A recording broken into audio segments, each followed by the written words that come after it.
English basic to advance channel में खुशामदीद।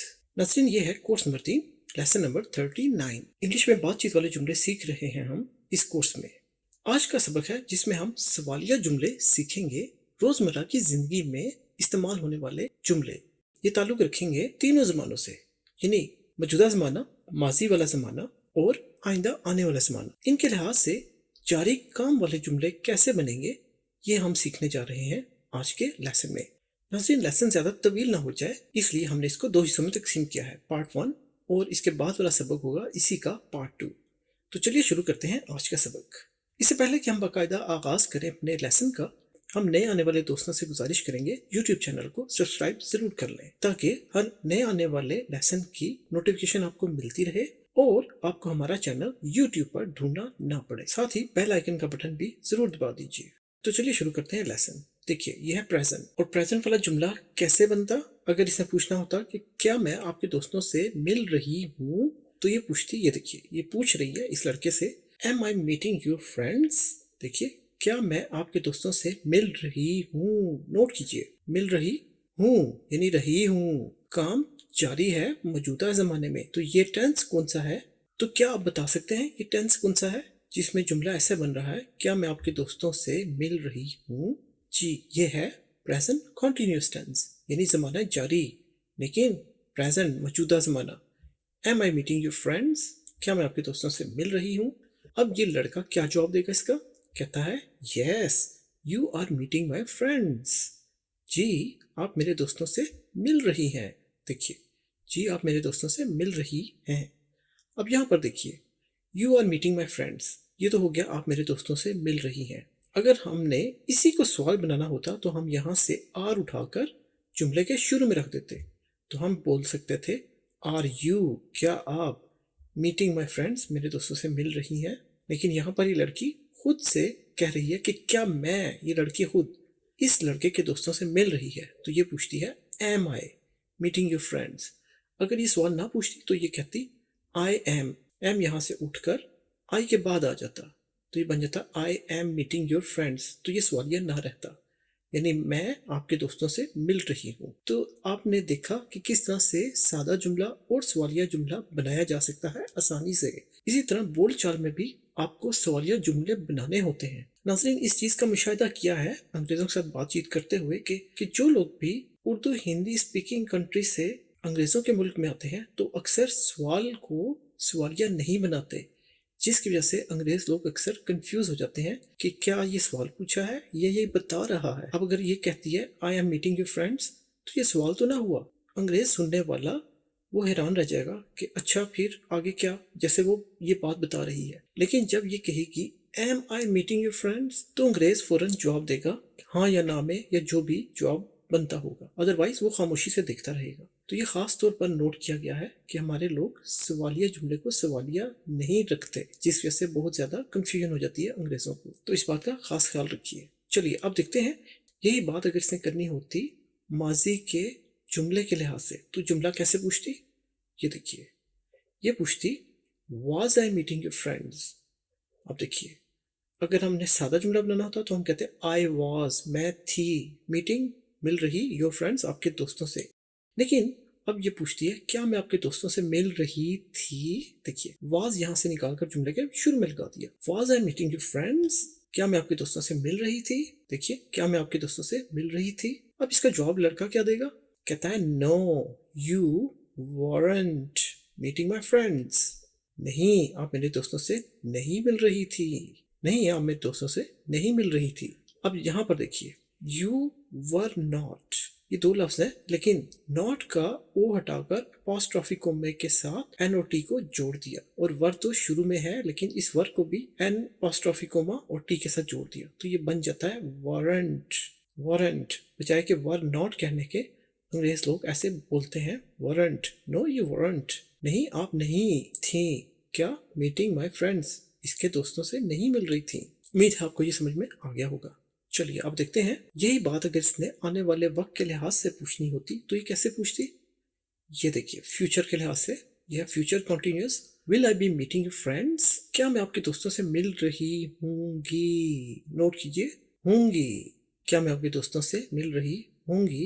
यानी आने वाले वक्त में। अब सादा जुमला होता तो ये बोलती आई will B meeting your friends, मैं आपके दोस्तों से मिल रही हूंगी। लेकिन आई विल यहाँ से आई के बाद जो विल है उसको उठाकर जुमले के शुरू में रख दिया, तो ये सवालिया बन गया। Will I be meeting your friends, क्या मैं आपके दोस्तों से मिल रही हूंगी। अब जवाब क्या देता है लड़का, कहता है no you will not be meeting my friends, नहीं आप मेरे दोस्तों से नहीं मिल रही होंगी, नहीं आप मेरे दोस्तों से नहीं मिल रही होंगी। यहाँ पर आपको समझाने के लिए नॉट का इस्तेमाल भी रखा है ताकि आपको अंदाजा हो कि मनफी जुमला कैसे बनेगा। यू विल नॉट, अब अगर ये नॉट ना होता तो ये होता you will be meeting my friends, आप मेरे दोस्तों से मिल रहे होंगी। लेकिन यहाँ पर not, you will not B, आप नहीं मिल रही होंगी। My friends meeting my friend, आप नहीं हो रही होंगी क्या, मीटिंग माई फ्रेंड्स मेरे दोस्तों से मिल रही, तो no you will not be meeting my friends, आप मेरे दोस्तों से नहीं मिल रही होंगी। अगर आप खाली नो भी कहते हैं तो भी ठीक है, लेकिन अच्छा है कि जब आप पूरा जुमला दोहराते हैं जवाब देते हुए भी, तो ये अच्छा तासुर छोड़ता है सुनने वाले के लिए। चलिए ये तो हो गया एक सिनेरियो। अब एक और सिनेरियो देखते हैं। देखिए प्रेजेंट, इज शी बाइंग, ये थोड़ा आसान जुमला है। अगर इसने खाली बोलना होता शी इज बाइंग तो इसका मतलब होता वो खरीद रही है। अब इज यहाँ से उठा के यहाँ रख दिया शुरू में, तो ये बन गया इज शी बाइंग, क्या वो खरीद रही है। देखिए इज है, बाइंग खरीद रही, शी वो लड़की, तो ये पूछती है क्या वो लड़की खरीद रही है। अब ये दोनों आपस में एक दूसरे की बात नहीं कर रहे बल्कि शी के बारे में बात कर रहे हैं। शी कौन है, कोई और लड़की, तो ये पूछती है क्या वो खरीद रही है। अब ये क्या जवाब देता है, कहता है यस शी इज बाइंग, जी वो खरीद रही है। देखिए ये सादा जुमला है, शी इज बाइंग वो खरीद रही है। अगर इसको जुमले के शुरू में लगा दें जैसे ये, तो ये सवालिया बन जाएगा इज शी बाइंग, और ये देखिए she is buying, is she buying क्या वो खरीद रही है, शी इज बाइंग वो खरीद रही है, जी वो खरीद रही है। चलिए अब यही बात उसने माजी के लिहाज से पूछनी होती तो कैसे पूछेगी, ये देखिए कहती है was she buying, देखिए क्या वो खरीद रही थी। देखिए अब थी आ गया, was she buying। अगर ये सादा जुमला होता तो हम कहते she was buying, वो खरीद रही थी। लेकिन was जुमले के शुरू में आ गया तो ये सवालिया बन गया, was she buying क्या वो खरीद रही थी। देखिए क्या वो खरीद रही थी। अब जवाब क्या देता है, ये कहता है yes she was buying। देखिए was पहले था is, वो खरीद रही है, अब was हो गया तो ये बन गया थी। yes जी वो खरीद रही थी, was buying, जी वो खरीद रही थी। अब देखते हैं तीसरा सिनेरियो, वो क्या है फ्यूचर का, कि आने वाले वक्त के लिहाज से ये जुमला कैसे बनेगा। चलिए देखते हैं। ये देखिए पूछती है विल शी बी बाइंग, क्या वो खरीद रही होगी। देखिए विल क्या वो खरीद रही होगी। अब देखिए अगर ये सादा जुमला होता तो ये कैसा बनता, अभी इसके जवाब में इसका जवाब भी आ जाएगा, विल शी बी बाइंग, यह फ्यूचर कॉन्टिन्यूस टेंस, लेकिन कौन सा, इंटेरोगेटिव सवालिया। अब जवाब क्या देता है, ये कहता है yes she will be buying. देखा आपने, शी विल बी यूज करना है आपने, शी विल बाइंग नहीं कह सकते, she will be buying, be आपने जरूर लगाना है फ्यूचर कॉन्टिन्यूस टेंस में। तो ये है सादा future continuous tense, yes she will be buying, जी वो खरीद रही होगी। देखिए जी वो खरीद रही होगी। अब ये सिचुएशन ऐसी है कि ये दोनों बात कर रहे हैं किसी थर्ड पर्सन के बारे में, शी के बारे में, किसी लड़की के बारे में। तो ये अंदाजा लगा रहे हैं कि क्या वो ये काम कर रही होगी, तो उसके लिए इस किस्म का जुमला आपको जरूरत होगा, विल और बी, इसमें ये दो चीजें और उसके बाद वर्ब की पहली फॉर्म। ये देखिए विल बी और वर्ब की पहली form, she will be buying, अगर मैंने कहना वो सो रही होगी, शी विल बी स्लीपिंग वो सो रही होगी, शी विल बी ईटिंग वो खा रही होगी। देखिए बाइंग की बजाय अब कोई और वर्ब भी यहाँ पर लगाकर आईएनजी का इजाफा किया है उसके साथ, तो ये वैसे ही बन जाएगा कि वो जो भी वर्ब है उसके लिहाज से कर रही होगी। तो कुछ भी अगर यहाँ पर हम कहते फर्ज कीजिए कि वो जा रही होगी, तो हम बाय की बजाय यहाँ पर लगाते going, she will be going वो जा रही होगी। ठीक हो गया। चलिए अब एक और सिनेरियो देखते हैं। ये देखिए present, are you drinking tea, ये पूछती है इस लड़के से क्या आप चाय पी रहे हैं। देखिए रहे हैं, आर यू क्या आप हैं, ड्रिंकिंग पी रहे, टी क्या आप चाय पी रहे हैं। देखिए क्या आप चाय पी रहे हैं। अब जवाब क्या देता है, यस आई एम, जी मैं पी रहा, जी मैं पी रहा हूँ। अब यहाँ पर देखिए आप खाली यस भी कहते थे तो भी जवाब ठीक है, लेकिन यहाँ पर हमने एम यूज किया, जी हाँ मैं हूँ क्या। अब इंग्लिश में तो ये ऐसे है जी मैं हूँ, लेकिन हमारे उर्दू या हिंदी में इसका मफहूम ऐसे बनेगा जी मैं पी रहा हूँ, जी मैं पी रहा हूँ, यस आई एम। दूसरे तरीके से हम पूरा जवाब भी दे सकते हैं, यस आई एम ड्रिंकिंग, ये देखिए इसने यू का इस्तेमाल किया और जवाब में ये बोलेगा मैं, आई के साथ एम यूज होगा तो ये बोलेगा यस आई एम ड्रिंकिंग। जी मैं पी रहा हूँ, जी मैं चाय पी रहा हूँ, yes I am drinking tea, मैं चाय पी रहा हूँ। लेकिन ये आपको समझाने के लिए ऐसे हमने जवाब बनाया। अब यहाँ पर देखिए आई एम दो लफ्ज है इलादा, लेकिन अपॉस्ट्रोफी कोमा ये जो है इसे अपॉस्ट्रोफी कोमा कहते हैं, इसके साथ हमने आई और एम को जोड़ दिया। तो अंग्रेज लोग बोलते वक्त एम बोलते हैं, आई एम की बजाय I am, yes I am, yes I am, जी मैं हूँ पी रहा। ठीक हो गया। चलिए अब देखते हैं इसी जुमले की माजी वाली फॉर्म कैसे बनेगी। ये देखिए पास्ट, और ये कौन सा है, पास्ट कंटिन्यूअस यानी माजी में काम जारी था। वर यू ड्रिंकिंग टी, देखिए यू के साथ वर का इस्तेमाल किया जाता है, तो वर यू ड्रिंकिंग टी, क्या आप चाय पी रहे थे, देखिए वर है थे, यू आप ड्रिंकिंग पी रहे, टी चाय, क्या आप चाय पी रहे थे, देखा आपने, अब ये माजी बन गया। अगर ये प्रेजेंट होता तो आर यू, देखिए आर था यहाँ पर, आप उसको आर को हटाकर हमने वर कर दिया। अब ये क्या जवाब देता है, यस आई वॉज, जी मैं पी रहा था, देखिए जी मैं पी रहा था, तो यहाँ पर देखा आपने यस आई वॉज। अब यहाँ पर हम खाली यस भी कह सकते हैं और ये भी कह सकते हैं yes I was drinking tea, या टी ना भी लगाए तो ये आप बोल सकते हैं यस आई वॉज ड्रिंकिंग, जी मैं पी रहा था। और अगर हमने पूरा जुमला बनाना हो तो यस आई, यहाँ पर आई वॉज, ये देखिए ड्रिंकिंग टी चाय पी रहा, तो मैं चाय पी रहा था जी। चलिए अब इसी जुमले को देखते हैं कि अगर इसने पूछना हो आने वाले वक्त के लिहाज से तो ये कैसे पूछेगी। देखिए कहती है will you be drinking tea, देखा आपने, अब ये सादा जुमला होता तो ये बोलती you will be drinking T, आप चाय पी रहे होंगे, लेकिन यू विल यहाँ से विल उठाकर जुमले के शुरू में लगा दिया तो ये बन गया सवालिया, क्या आप चाय पी रहे होंगे, will you be drinking tea. देखा आपने जो फ्यूचर कॉन्टिन्यूस है उसमें विल बी और ड्रिंकिंग आईएनजी का इजाफा करना हमने वर्ब के साथ, क्या आप चाय पी रहे होंगे। चलिए अब देखते हैं क्या जवाब देता है, कहता है यस आई विल बी, देखा आपने यस आई विल बी मैं कर रहा हूँगा, क्या हमारी जुबान में होगा जी मैं पी रहा हूँगा, जी मैं पी रहा हूँगा। अब यहाँ पर ये इस तरह से भी जवाब दे सकता था यस खाली यस करके भी जी हाँ, लेकिन ये दूसरा तरीका आई विल बी जी मैं कर रहा हूँगा यानी पी रहा हूँगा, और तीसरा ये भी जवाब हो सकता है यस आई विल बी आगे ड्रिंकिंग टी, जी मैं चाय पी रहा हूँगा, ड्रिंकिंग टी आप लगा सकते हैं यहाँ पर भी। तो कई तरह से आप जवाब दे सकते हैं जैसे आप कंफर्टेबल हो, जिसमें आपको सहूलत हो, बोलने में आसानी हो। तो ये रोजमर्रा की कन्वर्सेशन में इस तरह के जुमले आपको जरूरत होते हैं। उम्मीद है आपको समझ में आ रहे होंगे। चलिए एक और सिचुएशन देखते हैं। ये देखिए ये पूछती है आर दे डांसिंग। अब देखिए ये दोनों आपस में बात कर रहे हैं उनके बारे में, और उन कौन है, दे, थर्ड पर्सन, लेकिन थर्ड पर्सन जमा में तो ज्यादा है दे, इसलिए आर इस्तेमाल हुआ, इज इस्तेमाल नहीं हुआ। अब अगर ये सादा जुमला होता तो कहती दे आर डांसिंग, वो रक्स कर रहे हैं, लेकिन दे आर यहाँ से उठाकर जुमले के शुरू में रख दिया तो ये बन गया सवालिया। आर दे डांसिंग, क्या वो रक्स कर रहे हैं, देखिए कर रहे हैं, क्या वो रक्स कर रहे हैं। अब जवाब क्या देगा ये इसका, कहता है यस दे आर डांसिंग। अब देखिए ये सादा जुमला आ गया ना, दे आर डांसिंग, जी हाँ, देखिए जी वो रक्स कर रहे हैं, जी वो रक्स कर रहे हैं। चलिए उम्मीद है आपको ये समझ में आ रहा होगा। अब इसी जुमले की माजी वाली शक्ल कैसे बनेगी।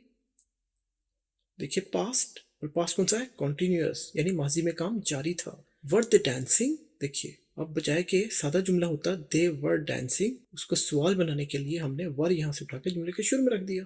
और वर दे डांसिंग, क्या वो रक्स कर रहे थे, देखिए वर थे, आर था तो यहाँ पर था हैं, अब वर की वजह से थे हो गया, तो क्या वो रक्स कर रहे थे। देखिए अब जवाब में कहता है यस दे वर डांसिंग, देखा आपने दे वर डांसिंग, ये सादा जुमला।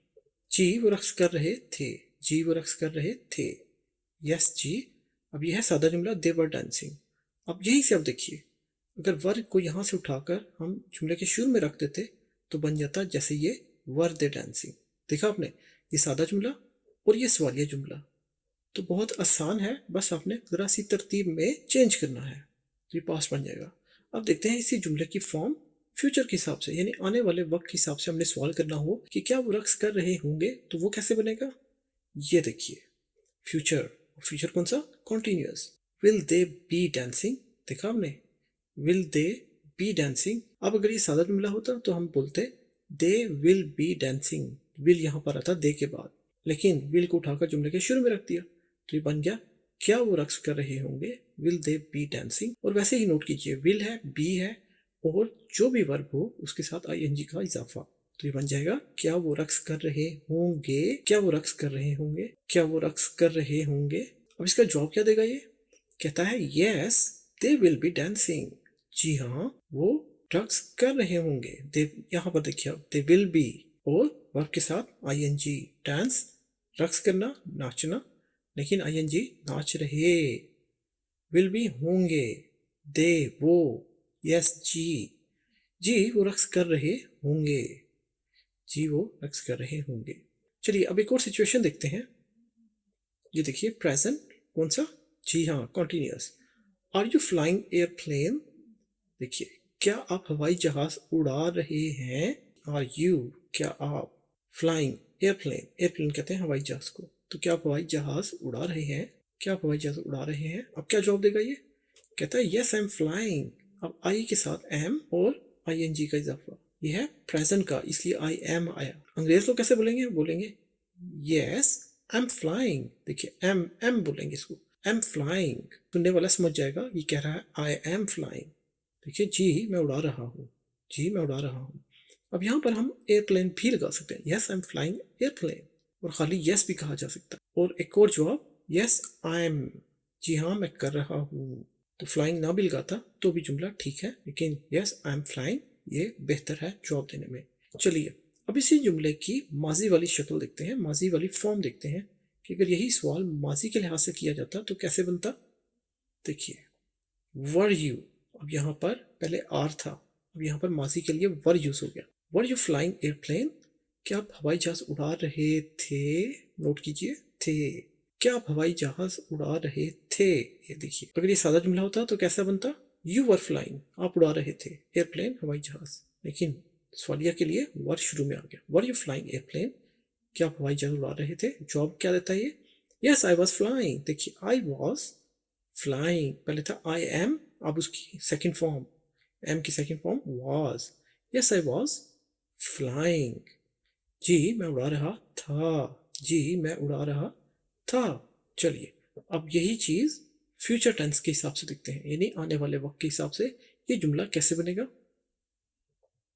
देखिए will you be flying airplane, क्या आप हवाई जहाज उड़ा रहे होंगे। अब सादा होता तो कैसे बनता, you will be flying airplane, आप हवाई जहाज उड़ा रहे होंगे, लेकिन अब सवालिया है तो will you be flying airplane, सवालिया के लिए विल यू, विल पहले आ गया, क्या आप हवाई जहाज उड़ा रहे होंगे, देखिए क्या आप हवाई जहाज उड़ा रहे होंगे। जवाब में ये बोलता है yes I will be flying, जी मैं उड़ा रहा हूँगा, देखिए जी मैं उड़ा रहा हूँगा।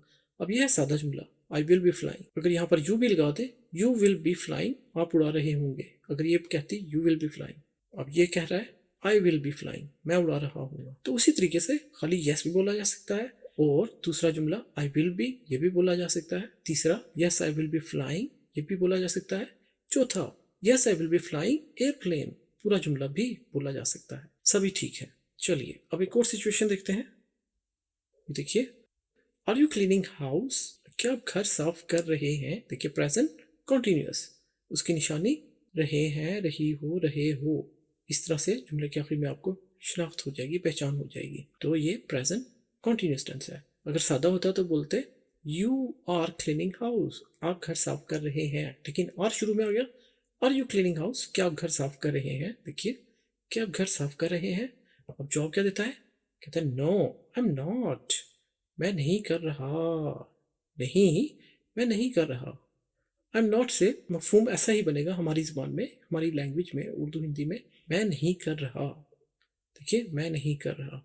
अब ये भी कह सकता है आई एम नॉट क्लीनिंग, कि मैं साफ नहीं कर रहा, या पूरा जुमला no I am not cleaning my house, या खाली हाउस, कि मैं घर साफ नहीं कर रहा हूँ।